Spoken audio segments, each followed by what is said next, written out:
على أشرف الأنبياء والمرسلين نبينا محمد وعلى آله وأصحابه أجمعين أما بعد. So inshallah tonight I wanted to actually speak about something that will require a little bit of attention from you guys. So I need you guys, I know it's late, I know it's late at night, but I'm going to need you guys to focus because the topic is such that it has to do with Ramadan, but the effects of Ramadan.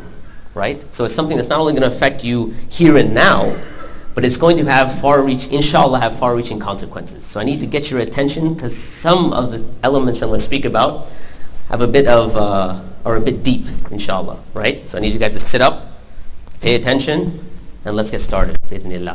So typically, when you come to Ramadan, there's a lot of various ahadith that you hear, ayat that you hear every Ramadan. Right. I'll start off with one that I think most of you might be familiar with. And the hadith is about the Prophet ﷺ that as he was going up the mimbar, he said, Ameen, Ameen, Ameen. Now, I'm sure you guys are probably familiar with this hadith. And one of the Sahaba asked the Prophet ﷺ, Ya Rasulullah, you said Ameen, Ameen, Ameen 3 times. What was this? And of course, the Prophet ﷺ said that Jibreel alayhi salam came to me and he said, the first thing he said, whoever reaches the month of Ramadan and he is not forgiven, then he will enter the hellfire and Allah will cast him far away. So say Ameen. So the first one is the one who reaches the month of Ramadan, he's not forgiven, he enters the hellfire because of that, Allah casts him away, so say Ameen. The second one is the one who, related to the parents, he says that whoever sees his parents in their old age, one or both of them, and he does not honor them, and he dies, he will then enter the hellfire and Allah will cast him far away. So say Ameen. Number 2. Number 3, he says that whoever has your name mentioned, sallallahu alaihi wasallam. So when we hear the name of the Prophet sallallahu alaihi wasallam, we say sallallahu alaihi wasallam. So whoever hears your name mentioned and in his presence and he does not send blessings upon you and he dies, then he will enter the hellfire and Allah will cast him far away. So say Ameen, and I said Ameen. Now I'm sure you guys have heard this hadith. So my question is, for the first category, the one that reaches Ramadan and is not forgiven, is that limited only to the month of Ramadan? Meaning it has no consequences outside of Ramadan? And this is what I want to kind of discuss. Because sometimes when we hear a hadith like this, related to Ramadan, we immediately have kind of blinders to say it's only related to Ramadan, right? When in fact, when you look at the people of the past, the Sahaba, right? I'm sure you guys are familiar that some of their statements were such that they said that 6 months after the month of Ramadan, they were asking Allah, oh Allah, accept from us what happened in Ramadan. And then 6 months before the advent of the next Ramadan, oh Allah, let us reach the next Ramadan. So clearly, Ramadan is supposed to have far-reaching consequences. It's supposed to have ramifications that are not limited to the month, right? And this is kind of where I want to start off with. Now, let me start off with a specific question. It might seem a bit odd. And the question is, who are you? Who are you? Like if I asked you, like what is your name? Nadir? Okay, Nadir. What is your name? Zahir, I know your name, inshallah. So Nadir, Zahir, anyone else? What's your name? Saeed. Okay. Now I'm going to put you in a very strange situation. Imagine now that, and Allah forbid this happen, but let's say tomorrow the law is such that you cannot have a Muslim name anymore. So they say by law you have to change your name. So Nadir, right? So Nadir, Nadir. Nadir. Okay, Nadir. So now Nadir has to be John. Alright. If you're John, are you still you? Of course, right? It doesn't matter what your name is. But you still have an essence. Okay? Let's look at it from a different perspective, right? Let's say that now if you take your body and God forbid you lose an arm, do you stop being you? No. You lose another arm, do you stop being you? No. God forbid you lose just the bottom, your legs, do you stop being you? So the question is, what are you? Who are you? Are you just this material body? Or is there something deeper that is you? Right? Like I said, it's going to be a bit deep tonight. And the ayah that I wanted to kind of focus on is an ayah in Surah Al-Hashr. And it's a very profound and deep ayah. Allah subhanahu wa ta'ala says, وَلَا تَكُونُوا كَالَّذِينَ نَسُوا اللَّهَ فَأَنْسَاهُمْ أَنفُسَهُمْ. Do not be like those who forgot Allah, so He caused them to forget themselves. أُولَٰئِكَ هُمُ الْفَاسِقُونَ. And those are the ones that are defiantly disobedient. So my question is, those that forgot Allah, they forgot themselves. Now you guys know, atheists, they don't believe in Allah. Have they forgotten themselves? Have they forgotten to eat or sleep or go to the bathroom or this and this? So what does this ayah even mean then? That they forgot themselves. Meaning that they forgot their true self. Now what does that mean? That they forgot their true self? Well, what we need to understand is that a human being is a composite of two elements. You have your physical body, your material body, and which you can say like your animal self. And then you have your ruh, or your angelic component. It's a composite of two. Now if you think about your animal self has built within it desires. And these desires are blind, meaning there's no concept of halal and haram. Okay? So if you think about an animal, a lion that chases down a gazelle, it works on instinct. It doesn't stop and say, okay, today I feel that what I'm doing is wrong, so maybe I'll stop chasing down the gazelle. You don't see that, right?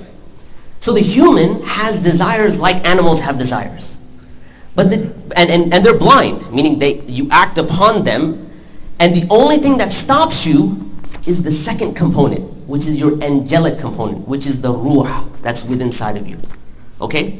So now based on this, when we look at your animal self with these desires, you have to now figure out, okay, so this ruh that you have, this angelic component, what is it? In fact, even in scientific literature, right? So I do a lot of work in da'wah, specifically for non-Muslims, and the problem of not the problem, but the issue of evolution and new atheism and things like this come up. And they have a certain issue, they call it the hard problem of consciousness. So what they say is that, look, if you have, let's say you cut open your head and you take out your brain, how is it that this material thing gives you a consciousness? Like you can hear me now, right? You can see me and you have a consciousness. How does this material brain, how do you get consciousness from there? So in scientific circles, they call it the hard problem of consciousness. And in fact, within the realm of science, you can't really solve it. Science deals with the physical, and this is dealing with the metaphysical, that which is outside. So you have a conscious.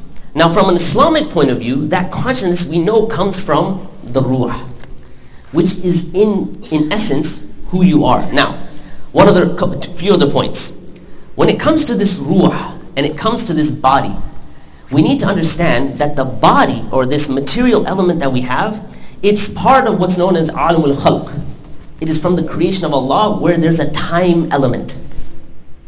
Okay? When it comes to the ruh, it comes from alamul amr, which is from the amr of Allah, meaning it has no time element. Right? So how do we know that? So for instance, Allah subhanahu wa ta'ala says, يَسْأَلُونَكَ عَنِ الرُّوحِ. They ask you concerning the ruh. قُلْ الرُّوحِ مِنْ أَمْرِ رَبِّي. Say that the ruh is from the amr of Allah, from the command. Okay, how does Allah issue commands? Kun fayakun, right? إِذَا قَضَى أَمْرًا فَإِنَّمَا يَقُولُ لَهُ كُن فَيَكُونَ. When Allah decrees a amr, He merely says to it, be, and it is. No time element. Boom, it just happens. So this is in the world of amr. And then there's the world of khalq. So you're familiar with the very famous hadith that you find in Imam An-Nawawi's 40 collection and so on and so forth, where Abdullah ibn Mas'ud mentions the creation of the baby. Right? So the Prophet ﷺ says that your creation in your mother's womb, so for 40 days you start off as a nutfa. Right? Then you go to an alaqa. Then you go to a mudgha for the similar amount of time. 40 days, 40 days, 40 days. And then the angel comes and blows into you the ruh. So there's alamul khalq, alamul amr. Again, two components. Right? Now what is the true essence of the human being? Let me take you back to Adam alayhi salam. Now we know that the angels prostrated to Adam. Sah walala. Right? They prostrated to him. The question is, at what point?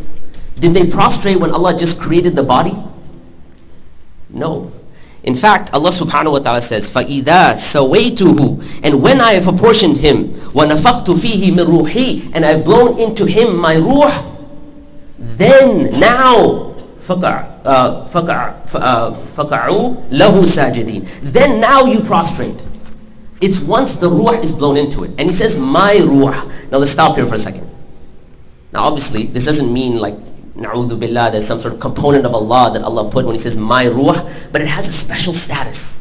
This ruh, there's a connection with Allah. Now what that connection is, Allah knows best, because Allah says that وَمَا أُوتِيتُم مِّنَ الْعِلْمِ إِلَّا قَلِيلًا, we've given you but a little bit of knowledge related to this ruh, but we know there's some sort of divine connection, right? Like when you say Baytullah, the house of Allah. Now of course Allah doesn't live in the house, right?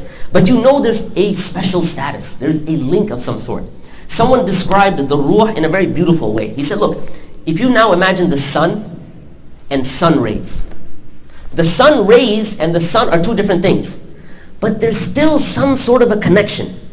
Similarly, this ruh that you have inside of you, it has some sort of a divine connection. What it is, how it is exact, but we know it from inside of ourselves.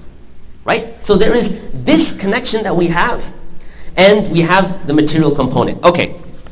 So when we think about the ruh, we know that it's an angelic component, right? So number one, we know that angels are created from nur, right? Light, right? So we have some sort of a nur component within us, which is part of the ruh, right? And so when Allah says nurun ala nur, right? It is the light of revelation with the light that's inside of each and every single one of us, right?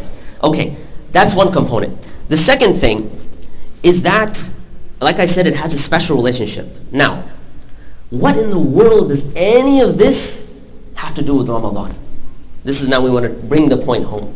What does that have to do with Ramadan? You see, when you look at Ramadan, what we must understand is that Ramadan is a training ground, in fact. It is a time when there are two primary prongs, two primary components of Ramadan that Allah is putting you in to train you for the rest of the year. Okay, well what are they? First of all, the first component is that animal self that we were talking about, your nafs, your self, that animal self, your material body. We said it has desires. One of the components of Ramadan is that it takes that animal self and takes one of the primary base desires, which is the desire of the stomach, and it asks you to control it. So in a sense, it weakens your animal self. This is one component, right? And I'd like you to think about this in the terms of a horse and a rider. Someone gave a beautiful example, right? So the horse is your animal self.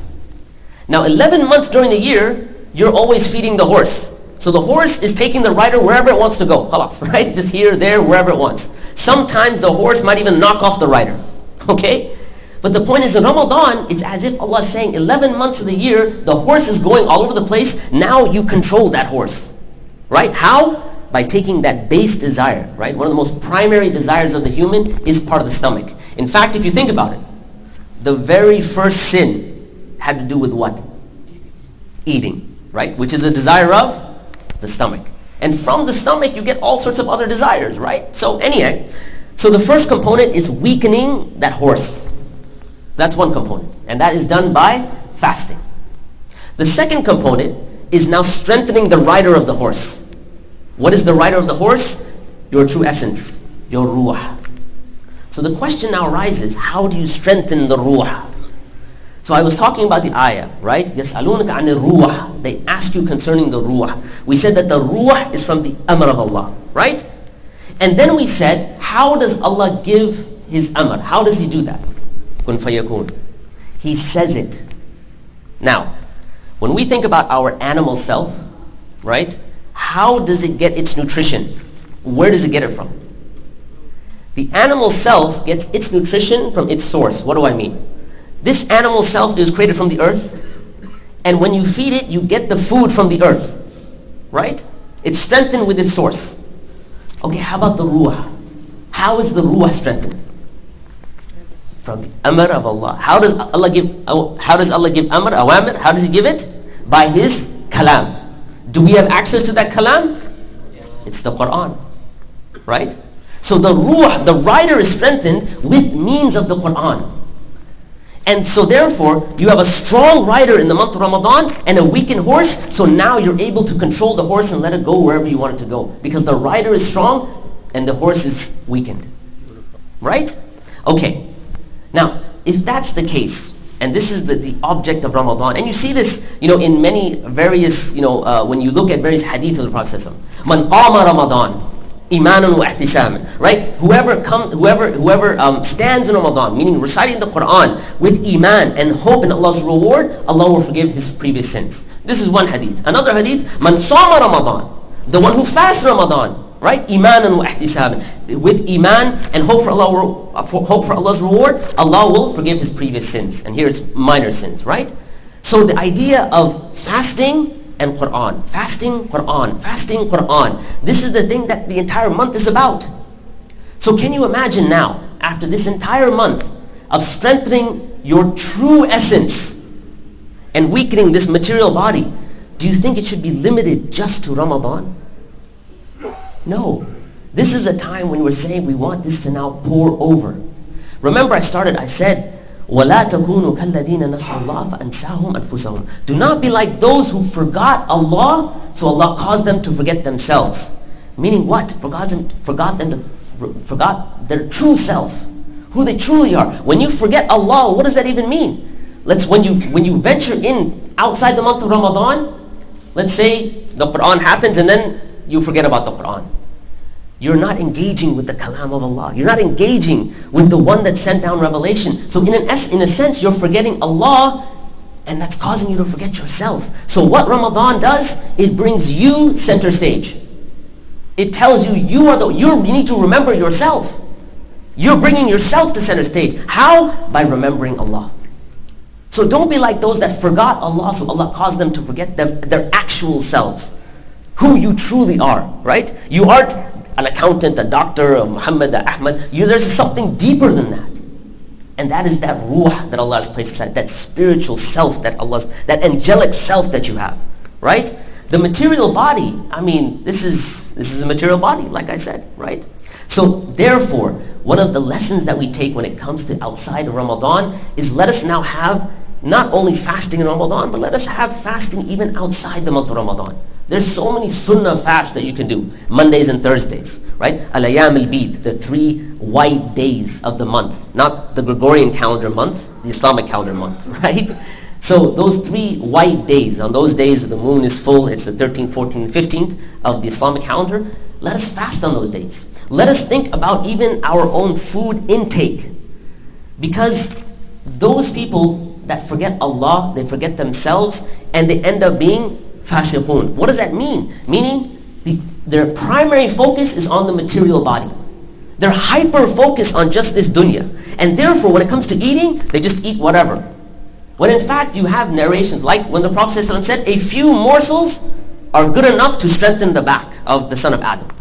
And if he must eat, right? Some people take the last part of this hadith only, right?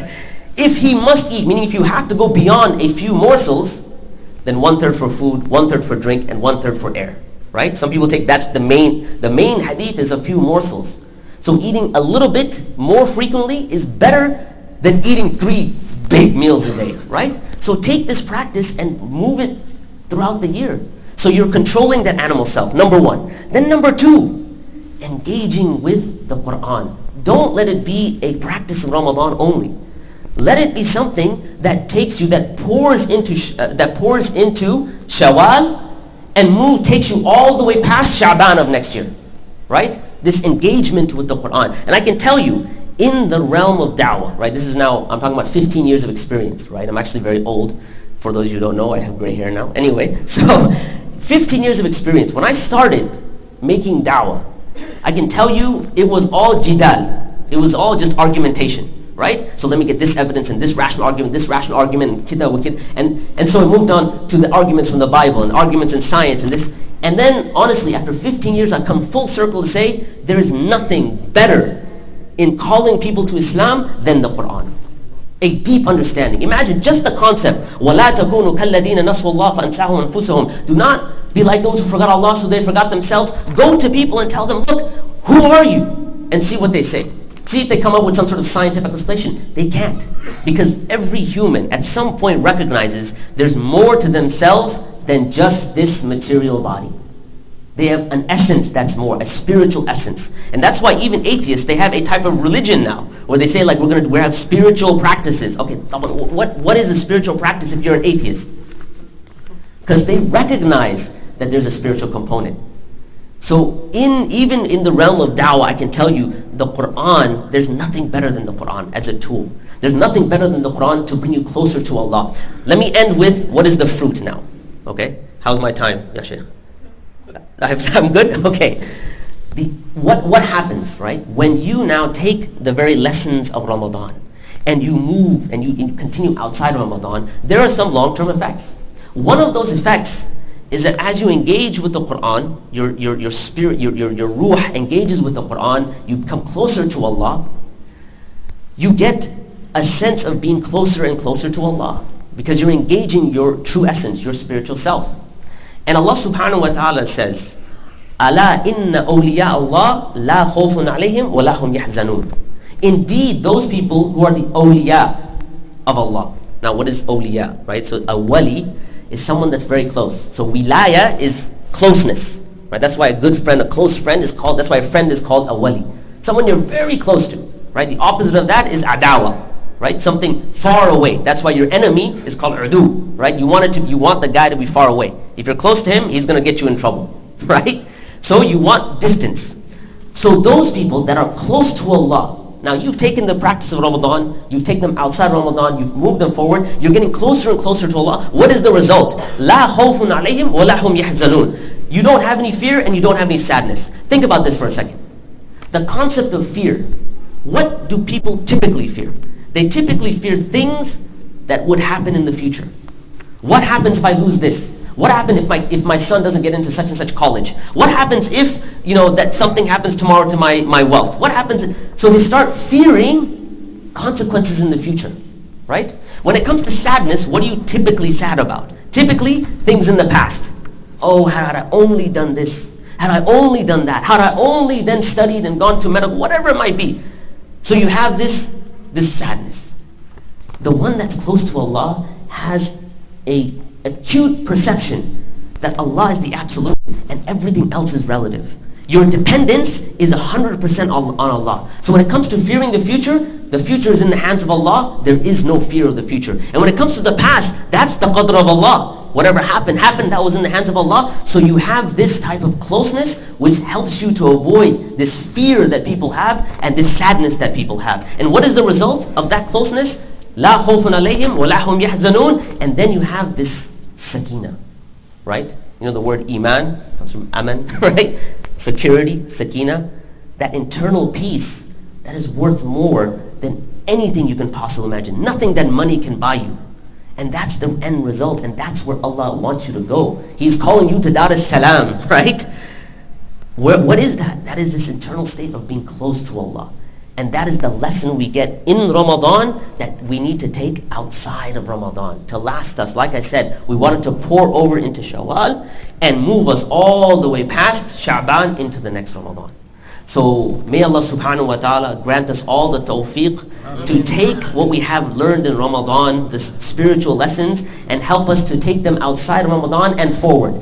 May Allah subhanahu wa ta'ala give me the tawfiq first and foremost, because I'm most likely the weakest amongst you. May Allah give me the tawfiq to act upon anything of good that was said. I ask Allah Azza to accept all of our fasts, all of our standing and reciting of the Quran, all of our du'as in this month, all of our righteous actions, all of the sadaqah that we've done, and to overlook our shortcomings and our sins. سبحانك اللهم وبحمدك أشهد أن لا إله إلا أنت أستغفرك وأتوب إليك وجزاكم الله خير والسلام عليكم ورحمة الله.